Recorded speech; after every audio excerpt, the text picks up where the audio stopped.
کمیسیونا پنابران یا سرب نتوین ایگرتی و بو هر خیزانک آواره و پنابر 240,000 دینار ترخان کرینه.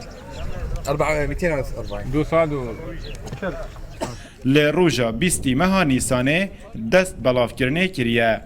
تاکو جمارا دیار کری کو 110,000 خیزان نو 550,000 کسند لی سرتاسری عراق بداویتن.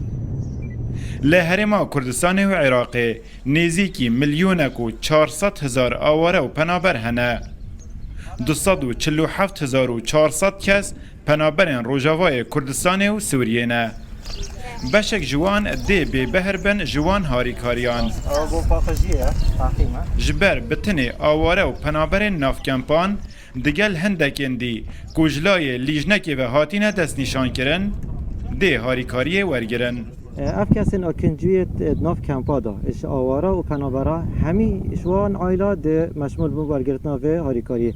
اما افکسین جرب کمپا رخراما ده سکت پریکاتیمت خودی و اف رخرادی هفکارد گرمدا ده دست نشان کن او عائلات بتری همیات محتاج بن ده هاریکاری آواجی اتکرن. پنابرین کمپا بردرش ده هیاما قدغه هات نوچونه دا 4 جاران هاریکاری ورگرتینه. لیهشتا پیتوی هاریکارین زیده ترن. 240,000 کاش کفلات رچد پیشه. تشتکی نابیش. تا ایرو دا کبسو که تیوی 205 خرج که. شکفلات رهندکه. اما هاتن میشه پرم نرو.